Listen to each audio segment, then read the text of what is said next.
ഓം നമോ ഭഗവതേ വാസുദേവായ. പ്രിയ സജ്ജനങ്ങളെ, എല്ലാവർക്കും നമസ്കാരം. സത്സംഗവേദിയിൽ നമ്മൾ ശ്രീമദ് ഭഗവത്ഗീതയിലെ 14-ാം അധ്യായമായ ഗുണത്രയ വിഭാഗയോഗത്തിലെ 11 ശ്ലോകങ്ങളാണ് പൂർത്തിയാക്കിയത്. ഇന്ന് നമുക്ക് 12-ാമത്തെ ശ്ലോകം നോക്കാം.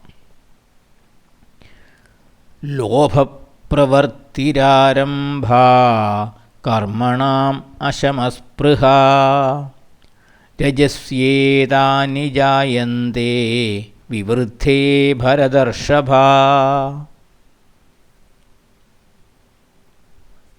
ഭരതർഷഭ, ഹേ ഭരതശ്രേഷ്ഠനായ അർജുന, രജസി വിവൃദ്ധേ, രജോ ഗുണം വർദ്ധിക്കുമ്പോൾ, ലോഭം അതായത് സമ്പാദ്യം കൂട്ടിവയ്ക്കുന്ന സ്വഭാവം, പിശുക്ക്, പ്രവൃത്തിർ കർമ്മതൽപരത അതായത് കഠിനമായ യത്നത്തിനുള്ള സന്നദ്ധത, കർമ്മണാം ആരംഭ പുതിയ പുതിയ സംരംഭങ്ങൾ കർമ്മങ്ങൾ ആരംഭിക്കുവാനുള്ള താൽപ്പര്യം, പ്രവൃത്തിയിൽ എപ്പോഴും മുഴുകുവാനുള്ള താൽപ്പര്യം, അശമഃ മനഃശാന്തി ഇല്ലായ്മ, തൃപ്തിയില്ലായ്മ, സ്പൃഹ അഭിലാഷം ആഗ്രഹങ്ങൾ അതായത് അടക്കാനാവാത്ത ആഗ്രഹങ്ങൾ, തൃഷ്ണകൾ, ഏതാനി ഇവ ജായന്തേ ഉണ്ടായിത്തീരുന്നു. അല്ലയോ അർജുന, രജോ ഗുണം വർദ്ധിക്കുമ്പോൾ സമ്പാദ്യം കൂട്ടിവയ്ക്കുവാനും പിശുക്കുവാനും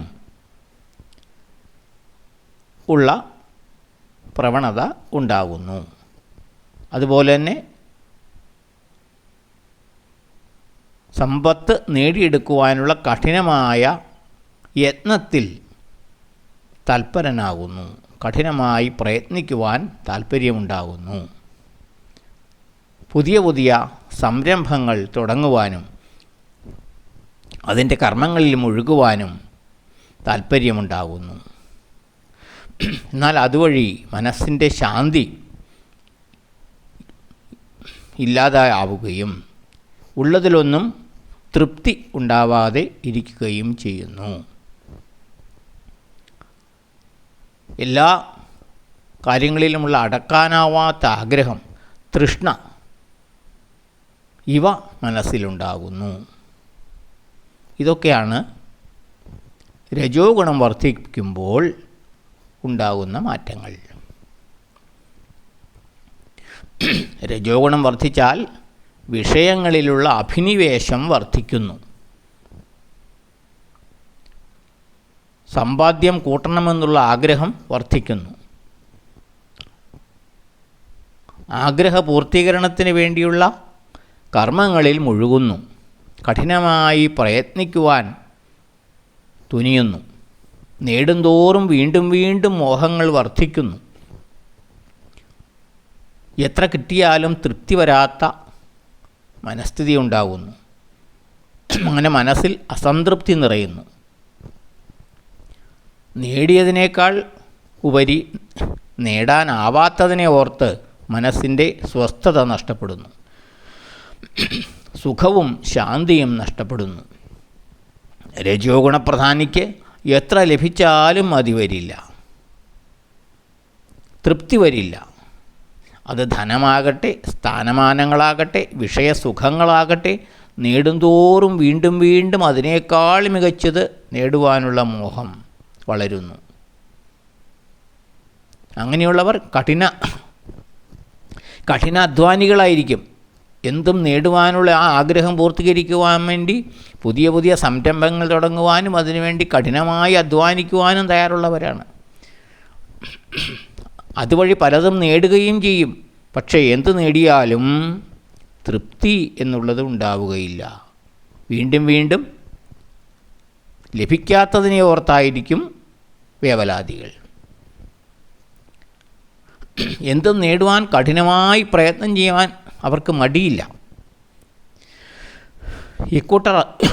ഇക്കൂട്ടർ സമൂഹത്തിൽ ഉന്നതമായ പദവികളിലെത്തും, സമ്പന്നരുമായിരിക്കും, എല്ലാ ഭൗതിക സൗകര്യങ്ങളും ഉണ്ടാകും. പക്ഷേ സംതൃപ്തിയില്ലാത്തതിനാൽ സദാ മനസ്സസ്വസ്ഥമായിരിക്കും, മനഃശാന്തി ഉണ്ടാകില്ല. ഈ ഭൗതിക വസ്തുക്കളെല്ലാം അസ്ഥിരമാണ് എന്ന് അക്കൂട്ടർ അറിയുന്നില്ല. വീണ്ടും വീണ്ടും അത് വാരിക്കൂട്ടുവാനുള്ള ശ്രമം, വാരിക്കൂട്ടിയത് നഷ്ടപ്പെടാതിരിക്കുവാനുള്ള ശ്രമം ഇങ്ങനെ തുടർന്നുകൊണ്ടിരിക്കും. ജീവിതത്തിൻ്റെ ഒരു ഘട്ടത്തിൽ ഒന്നുകിൽ ഈ യാഥാർത്ഥ്യം മനസ്സിലാക്കി, ഈ ഭൗതിക വസ്തുക്കളുടെ നിസ്സാരത മനസ്സിലാക്കി സത്വഗുണത്തിലേക്ക് ഉയരാം ഈ കൂട്ടർക്ക്. അല്ലെങ്കിൽ ഈ ആഗ്രഹ പൂർത്തീകരണത്തിനായി അധാർമിക മാർഗങ്ങൾ തേടി അലഞ്ഞ് തമോ ഗുണത്തിലേക്ക്